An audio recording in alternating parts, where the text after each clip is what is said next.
এক ঘন জঙ্গলের কোণে থাকতো একটি ছোট্ট ভাল্লুক। নাম ছিল তার বুবু। বুবু সবকিছুতেই ভয় পেত। জঙ্গলের সব ছোট প্রাণীদের থেকে সে আলাদা ছিল। একা একা কোথাও গেলে সব সময় ভয়ে ভয়ে থাকতো। কোনো কিছু শব্দ পেলে সে দৌড়ে পালিয়ে যেত। রাতের যে কোনো গাছের শব্দ বা বড় কোনো গাছের ছায়া ও তার নিজের পায়ের আওয়াজেও দৌড়ে পালিয়ে যেত।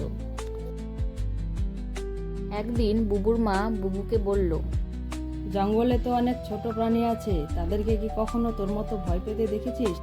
কি করে কিছু পাওয়া যায় না বুবু, আজ তুই নিজে গিয়ে নদী থেকে জল ভরে আনবি।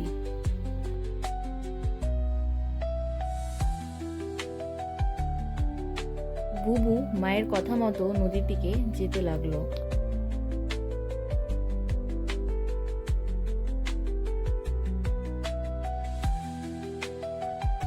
বুবু ভয়ে ভয়ে হাঁটতে লাগলো।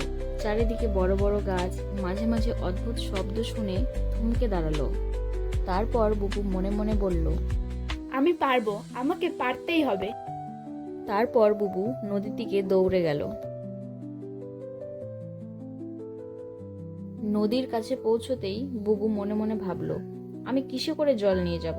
ঠিক সেই সময় ঝোপের ভেতর থেকে একটা নড়ার শব্দ পেল। হঠাৎ ঝোপ থেকে লাফ দিয়ে বের হলো একটি ছোট্ট খরগোশ। আর বুবু ভয়ে লাফিয়ে উঠল। খরগোশ হাসতে হাসতে বলল, আমি তো শুধু ঘাস করছিলাম, আর গাছের আওয়াজেই তুই ভয় পেয়ে গেলি।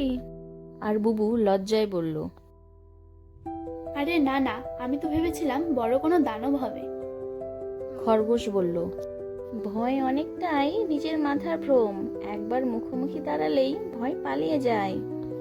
তখনই ভয়কে জয় করা সম্ভব, আর কখনোই ভয় পাবে না।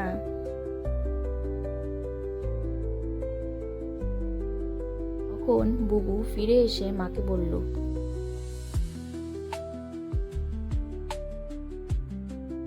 মা, আজ আমি ভয় পেলেও কাজটা করেছি। ভয় যত বড়ই হোক না কেন, চেষ্টা করলে জয় হয়। তখন মা ভাল্লুক খুশি হয়ে বলল, এটাই তো আমার সাহসী বাচ্চা, আর কোনো কিছু দেখে কখনো ভয় পাবে না। এরপরে বুবুর মা বুবুকে অনেক কথা বলে এবং বোঝায়, ভয় করে কখনো কোনো কাজ করা সম্ভব নয়।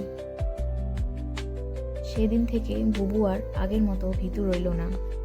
সে আর আগের মতো বনে একা ঘুরে বেড়াতে ভয় পেত না।